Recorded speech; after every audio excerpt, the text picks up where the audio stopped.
Bonjour à tous, c'est Daniel, pasteur de l'Église biblique baptiste de Charleville-Mézières. Merci de regarder notre chaîne YouTube. Ça fait quelques semaines que nous étudions la vie d'Élie, un des plus grands prophètes dans la Bible, un homme qui très particulier parce qu'il n'est pas mort physiquement. Et on va voir ça la semaine prochaine, mais aujourd'hui, on va examiner une petite histoire dans sa vie. Un esclave au mal. Un esclave au mal. On ne parle pas du prophète, mais vous allez voir les personnages avec moi. 1 Roi, chapitre 21. 1 Roi, chapitre 21. Un esclave du mal. Hein? Il arriva après ces choses que Naboth, le Jizréelite, ayant une vigne à Jizréel, près du palais d'Akab, roi de Samarie. Akab parla à Naboth et lui dit, « Donne-moi ta vigne, que j'en fasse un jardin de verdure, car elle est proche de ma maison. Et au lieu de cette vigne, je t'en donnerai une meilleure. Ou, si cela te convient, je te donnerai de l'argent pour sa valeur. » Mais Naboth répondit à Akab, « Que l'Éternel me garde de te donner l'héritage de mes pères. » Et Akab vint à sa maison tout chagrin et irrité de la parole que lui avait dite Naboth, le Jizréelite, je ne te donnerai pas l'héritage de mes pères. Et il se coucha sur son lit, détourna son visage et ne mangea rien. Alors Jézabel, sa femme, entra vers lui et lui dit, « D'où vient que ton esprit est chagrin et que tu ne manges pas? » Et il lui dit, « Parce que j'ai parlé à Naboth, le Jizréelite, et lui ai dit, « Donne-moi ta vigne pour de l'argent, ou si tu le désires, je te donnerai une autre vigne au lieu de celle-là. » Et qu'il m'a dit, « Je ne te donnerai pas ma vigne. » Alors Jézabel, sa femme, lui dit, « Est-ce toi maintenant qui règnes sur Israël?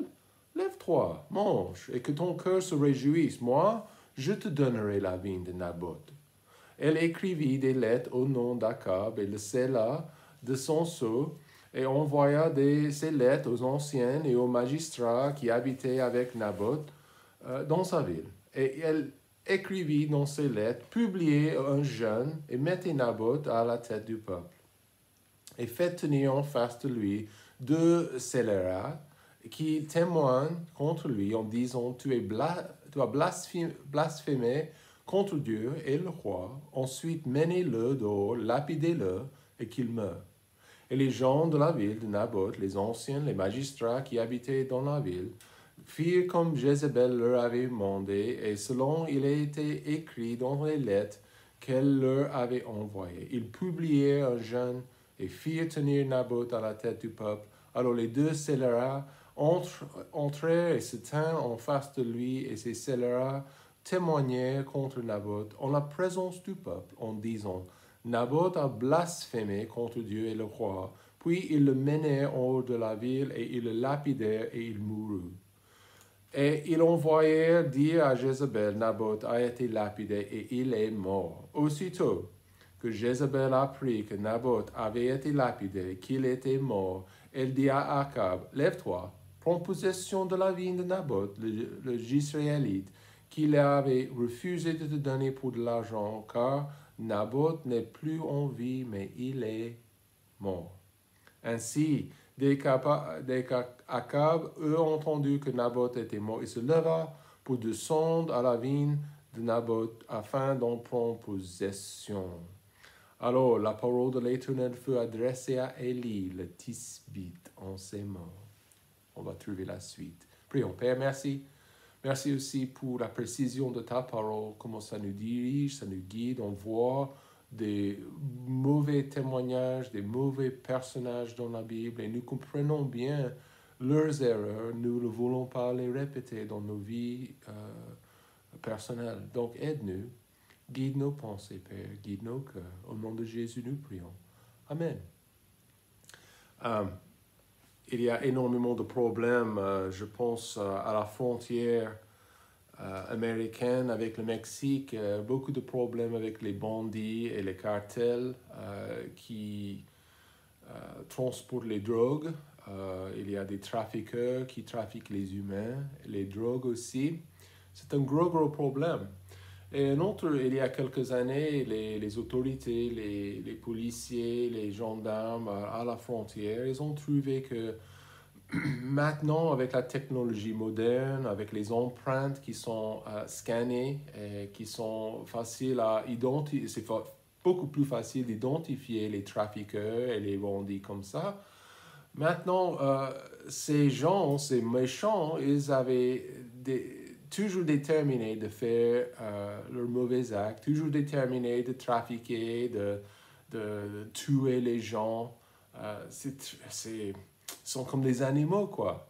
Mais ils ont décidé, ils ont décidé de brûler leurs doigts. Ils ont décidé de brûler le but de leurs doigts pour, en fait, pour cacher leur identité. Donc, les gendarmes qui arrêtent des gens, ils trouvent sur leurs empreintes qu'il n'y en a plus, en fait. Ils sont complètement brûlés, complètement noirs, et c'est impossible d'identifier telle personne. J'imagine que maintenant, avec certains logiciels, ils peuvent identifier les visages. Et ça, c'est un grand plus, mais qui sait, les trafiqueurs vont faire les chirurgies esthétiques pour changer leur visage aussi. Mais vous savez comme moi, c'est très compliqué. Mais intéressant, ils veulent se cacher. Ils sont déterminés de faire le mal, déterminés de trafiquer, déterminés de faire toutes sortes de mauvaises choses. Et ça, c'est exactement ce qui se passe dans notre monde aujourd'hui. Il y a des gens qui sont 100% déterminés de faire ce qui est marqué dans les pages de la Bible. Ils sont déterminés de faire leur propre chemin, de faire ce qu'ils veulent, de faire le mal. Et nous avons étudié la profondeur de l'idolâtrie de la part d'Akab. En chapitre 16, verset 33, la Bible mentionne que cet homme, il était le pire. Okay? 1 Roi 16, 33, la Bible dit, « Et Akab fit aussi une idole d'Asherah, et Akab fit plus encore que tous les rois d'Israël qui avaient été avant lui, pour irriter l'Éternel, le Dieu d'Israël. » Donc, cet homme, il était très déterminé de faire le mal. Dans son mariage à Jézabel, il avait accepté toutes sortes de débauches. Ils ont adopté l'adoration Asherah, le maman de Baal. Ils ont commencé à adorer Baal. Ils ont arrêté l'adoration du vrai Dieu dans le temple. En plus, ils ont tué les sacrificateurs de Dieu. Ils ont cherché à tuer tous les prophètes, même Élie. Et voilà, c'était très compliqué à ce moment-là. Il avait accepté toutes sortes de débauches, toutes sortes de cruautés en Israël, même les sacrifices humains, les meurtres des serviteurs de Dieu, les injustices, comme nous voyons dans le texte que nous venons de lire, le rejet total du vrai Dieu, même après l'épreuve de la sécheresse et le feu sur la montagne. On a déjà étudié ça pendant 3 ans et demi. Dieu a dit qu'il n'y aurait plus de pluie et à cause de ça, il y avait une famine, il y avait une grosse sécheresse. Mais sur le mont Carmel, Dieu a prouvé qui était vrai et qui était faux. Dieu a envoyé le feu du ciel, il a brûlé le sacrifice, brûlé l'autel, et en fait, c'était clair. Mais Akab, sa femme, toujours déterminée de faire le mal. Et c'est comme ça dans le monde aujourd'hui. Nous avons énormément de personnes qui sont, si je peux dire, des esclaves du mal. Ils sont des esclaves au mal. Et ce roi était totalement dépourvu du sens moral, une capacité de prendre une décision, une bonne décision, correcte, spirituelle, une bonne décision, il était incapable. Beaucoup l'ont suivi quand même. Énormément de personnes, ils se sont assemblés pour adorer Baal avec Akab, avec sa femme. Mais beaucoup ont décidé également de suivre le mal. Et nous voyons clairement qu'Akab a refusé de suivre le bien. Le plus que vous vous plongez dans le mal, et nous voyons ça dans la Bible, les mensonges, vous commencez à aimer le mal. Vous commencez à aimer le mensonge. Vous commencez, de plus en plus que vous êtes dans le mal, dans le péché, c'est comme c'est attirant, ça devient plus attirant. C'est pourquoi c'est très difficile, les gens qui sont dans les ténèbres aujourd'hui, de s'approcher de Dieu, de chercher Dieu. Ils ne veulent pas. Jésus a dit, même dans les évangiles, il a dit que les gens préfèrent les ténèbres. De retourner à Dieu, de se repentir de ses fautes, ça devient trop difficile. Ça devient difficile et ces gens sont des esclaves. Les gens sont orgueilleux, ils sont têtus, donc ils ne veulent pas revenir, ils ne veulent pas se repentir. Donc on voit ici, ils sont des esclaves au mal. Proverbe chapitre 10, verset 11, Salomon a dit, la bouche du juste est une source de vie, mais la violence fermera la bouche aux méchants. Donc, c'est très important de comprendre que donc, les tsunamis, les ouragans, les tempêtes qui tournent autour des méchants, c'est simplement des produits de leur choix, les produits de leur refus, de leur réjection de Dieu. Cette histoire de Naboth, c'est très triste en fait. Akab, il voulait la vigne de cet homme, un homme juste, le jardin de cet homme, mais Naboth, il a refusé ses offres de l'acheter. On l'a déjà vu, ok? Et c'était trop important pour sa famille, son héritage. Donc c'était Akab, il est rentré le jour même, il a budé comme un enfant, il a pleuré comme un bébé, et il s'est plaint à sa femme, il a convoité le jardin de son voisin, mais Jézabel était prête d'agir. Et nous voyons comment cette femme était méchante. Nous voyons la nature de cette femme, le contrôle qu'elle avait, la méchanceté, la convoitise, les faux témoignages, le meurtre même. Combien de commandements de Dieu sont brisés, même dans ces versets, les premiers versets de ce chapitre. Il fallait que les responsables soient justes. Mais dans le passage, nous voyons énormément d'injustice. Proverbe 29, verset 2. Je peux le trouver, je pense. Quand les justes sont les plus nombreux, le peuple se réjouit. Mais quand le méchant domine, le peuple gémit. C'est comme ça. Donc, pour nous, Dieu, il fallait donner une réponse. Dieu a répondu. Il était obligé de répondre. Donc, des fois, nous avons l'impression, et je ne sais pas pour vous, mais je pense ça de temps en temps, quand je vois le mal, je vois ces bandits et ces injustices qui existent dans le monde entier, on a l'impression que cette injustice, il n'y a aucune réponse. Que le méchant se tire avec ses péchés, il se cache, et il n'est jamais trouvé, il n'est jamais mis devant la justice, devant le tribunal pour répondre pour ses crimes. Mais Dieu a envoyé son prophète. Il a envoyé Élie pour que ce roi sache que Dieu était prêt d'agir, prêt de le juger. Verset 18. Voyez avec moi, lève-toi. Maintenant, il parle à Élie. Il instruit son prophète. Lève-toi. Descends devant Akab, roi d'Israël, qui est à Samarie. Le voilà dans la vigne de Naboth, où le GPS de Dieu a trouvé Naboth, où il est descendu pour en prendre possession. Tu lui parleras en ces termes. Ainsi a dit l'Éternel, n'as-tu pas tué Et n'as-tu pas même pris possession? Et tu lui diras, ainsi a dit l'Éternel, comme les chiens ont léché le sang de Naboth, les chiens lécheront aussi ton propre sang.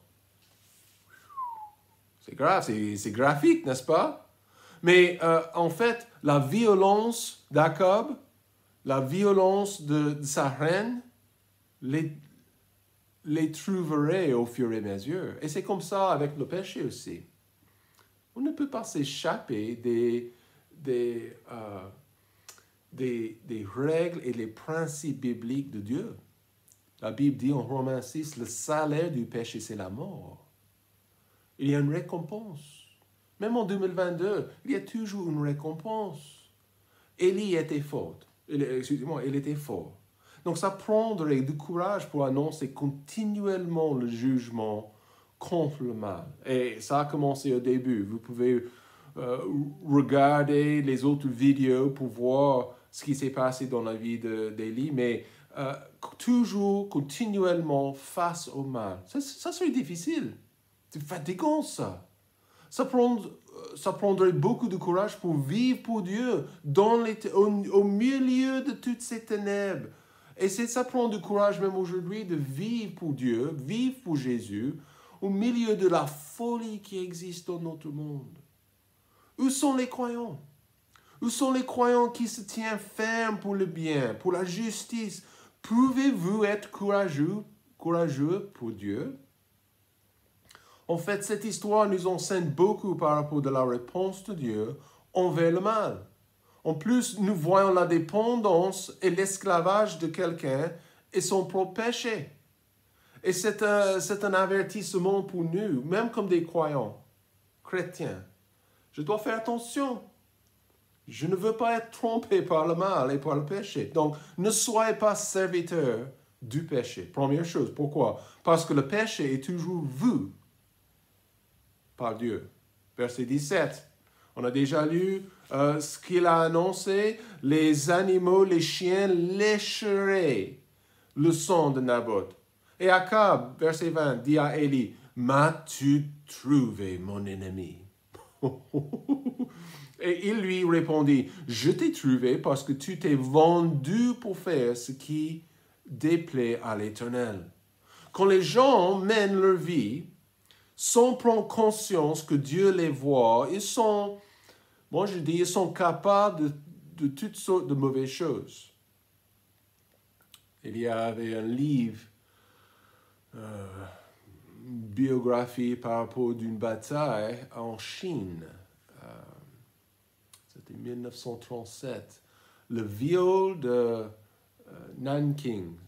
Ma prononciation est très mauvaise de cette ville en Chine, mais attention, les Japonais sont entrés dans la ville et ils ont commencé à tuer et violer et décapiter et de faire toutes sortes de débauches. Ce n'était pas contre les armées chinoises, c'était contre les civils de cette ville. 200, 300, je ne sais pas combien de milliers de Chinois ont été massacrés à cause de les Japonais. C'était quelque chose sans compréhension. Mais attendez, quand les gens ne prennent pas conscience du vrai Dieu, ils ne sont pas conscients que Dieu, le vrai Dieu, les regarde, il les voit. L'homme est capable de tout. C'est très simple de dire que Dieu n'existe pas en France. Il y en a qui le font. Mais cette idée est fausse. Les gens disent cela, mais ça ne change pas le fait que Dieu regarde leur vie, leur pensée, chaque acte, chaque pensée. Dieu savait que le roi était sur place, même dans le jardin. J'ai dit le GPS de Dieu même. Et c'est comme ça. Il y en a. Dieu sait où on se trouve. Il savait où Akab était. Dieu avait tout vu. L'affaire de Jézabel, les faux témoins, le meurtre d'un homme innocent. Dieu avait tout vu. Proverbe chapitre 14, excusez-moi, Proverbe 15, verset 3. Les yeux de l'Éternel sont en tout lieu, il contemple les méchants et les bons. Proverbe 5, verset 21.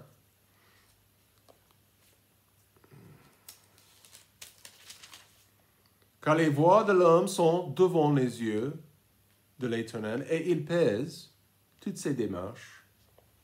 Très clair, très direct. Dieu voit tout. Il voit tout dans votre vie, dans ma vie aussi. Akab a dit, vous m'avez... Qu'est-ce qu'il a dit? M'as-tu trouvé, mon ennemi? Donc, vous savez, Dieu sait exactement ce que le pécheur fait. Impossible de se cacher devant la face de Dieu. Donc, s'il n'y a rien qui est caché devant Dieu, de quelle manière devrais-je vivre ma vie? OK? On doit s'examiner pour déterminer si notre vie, nos actes, nos pensées sont en accord avec la parole de Dieu. J'ai vu, vous connaissez les aspirateurs qui sont vendus au magasin Dyson. Le gars qui a inventé ces ventilateurs, il s'appelle James Dyson, en anglais je pense. Mais en 2013, il a dit qu'au début, ils étaient étonnés par le succès de ces aspirateurs. Et il a dit que c'est un produit qui est, bon, c'est pas super, c'est nécessaire, mais une chose qui était très intéressante, que les gens aimaient avec les aspirateurs Dyson. Il a dit que c'était étonnant parce que les gens voulaient voir la poussière. Imaginez, maintenant avec les cylindres, avec les réservoirs qui sont transparents, vous pouvez voir la poussière, ce que vous aspirez, vous pouvez voir toute la poussière, tous les petits objets par terre, dans un lieu. Et voilà, c'est exactement ce qui se passe avec nos vies. Dieu voit toute la poussière, toute la méchanceté, toutes les mauvaises choses. C'est visible. Il peut voir. Le péché est 100% visible. Toujours vous, par Dieu. Il faut faire attention comment vous vivez. Amen. Numéro 2, le péché provoque une réponse divine. Alors, c'est faux témoin cette affaire, c'est impossible pour Dieu de le laisser tomber. Verset 22. Je rendrai ta maison semblable à la maison de Jéroboam, fils de Nébat, à la maison de Baasha, fils de Achija, à cause des péchés par lesquels tu m'as provoqué et as fait pécher Israël. L'Éternel parla aussi contre Jézabel en disant, les chiens mangeront Jézabel près du rempart du Jisraël. Verset 21, première phrase, je vais faire venir le malheur sur toi, je te balayerai. Et je retrancherai à Akab jusqu'à un seul homme, ce qui est serré et ce qui est abandonné en Israël. Wow! Donc c'est graphique ça. Le changement, le jugement que le prophète annonce au roi, c'est choquant de penser à la fin, la fin de ce roi, la fin même de ses enfants, chaque enfant, sa femme, mangé par les chiens. Chaque jour, on doit se rappeler que Dieu n'excuse pas le péché. L'homme le fait. Oh, c'est juste une mode de vie, c'est pas grave, je peux faire ce que je veux faire. Alors, mais Dieu, ce n'est pas l'opinion de Dieu. Il est un Dieu aimant, il est un Dieu miséricordieux, mais il est juste. Il est prêt de pardonner, mais il y a des limites. Il y a des bornes. Et quand les bornes sont dépassées, quand les limites sont éteintes, sa colère tombe. Et ça peut arriver même dans la vie d'un enfant de Dieu. Si j'excuse mes péchés, j'excuse, mais je poursuis le mal, je poursuis mon point de vue, mon propre chemin, alors je vais souffrir. Imaginez le refus de la part des gens qui sont actuellement en enfer aujourd'hui, qu'est-ce que vous pensez qu'il dirait? Judas, par exemple, il a refusé de faire confiance à Jésus. Il a cherché un homme politique, mais il a trahi pour déçu. Cette réjection exige une réponse divine. Dieu ne supporte pas le mal. Jamais, jamais. En 2 Pierre, chapitre 2, verset 9, la Bible dit, Pierre a dit, le Seigneur saura délivrer de l'épreuve ceux qui l'honorent et garder les injustes pour être punis au jour du jugement. Donc certainement, si je suis sauvé, je suis membre de la famille de Dieu, je ne serai jamais jugé selon mes fautes. Mais je veux vous dire quelque chose. Si je poursuis le mal, je néglige mes responsabilités envers le Seigneur, je néglige les commandements et les principes bibliques. Donc, je vais souffrir. Dieu va me donner une grosse fessée. Et chaque péché n'est pas... ça exige des fois une réponse divine. Mais chaque péché qui n'est pas couvert par le sang de Christ, dans l'avenir, on parle du jour du jugement, Pierre a dit, ça va être jugé selon la colère de Dieu. Sûr et certain. J'ai rencontré une femme il y a quelques semaines, une catholique. Elle a essayé de me dire qu'il n'y a pas d'enfer. Bon, c'est intéressant ça. Il y a un ciel, un paradis, mais sans enfer. Donc c'est intéressant que j'ai pensé juste, ma première pensée, Hitler, il s'est échappé du jugement humain. Et maintenant, elle me dit qu'il va s'échapper du jugement divin. Mais non. Dieu, le péché provoque une réponse divine. Troisième raison pourquoi on ne peut pas être le serviteur du mal. Le péché, c'est une descente progressive. Et au verset 25, on voit, en effet, il n'y avait personne comme Akab qui se fait vendu pour faire ce qui est mauvais aux yeux de l'Éternel, selon que l'y incitait sa femme Jézabel, de sorte qu'il se rendit fort abominable, allant après les idoles, comme avaient fait les Amoréens que l'Éternel avait chassés devant les enfants d'Israël. Donc, très grave.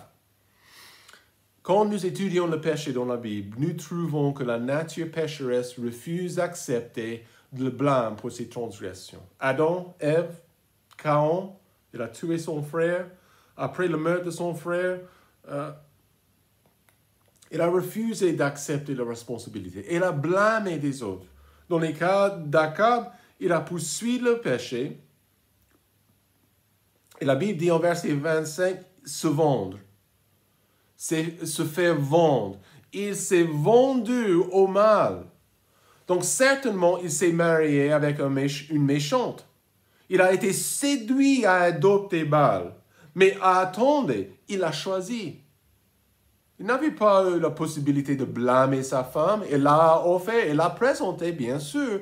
Mais il a choisi. On voit ses faiblesses énormes, même dans le passage, en train de pleurer et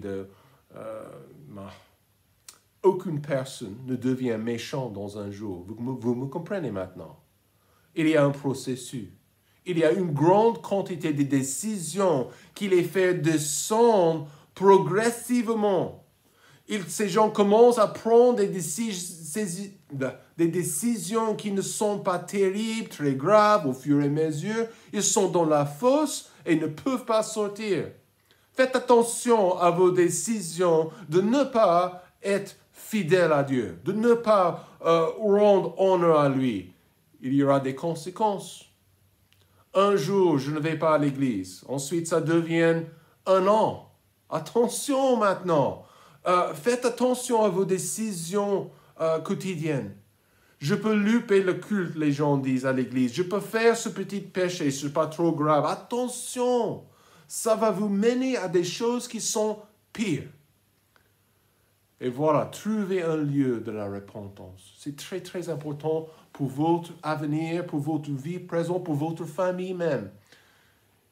il y a toujours des conséquences. Il y a toujours un salaire pour le péché. Ne soyez pas esclaves au mal. Par la grâce de Dieu, il va nous aider. Que Dieu vous bénisse.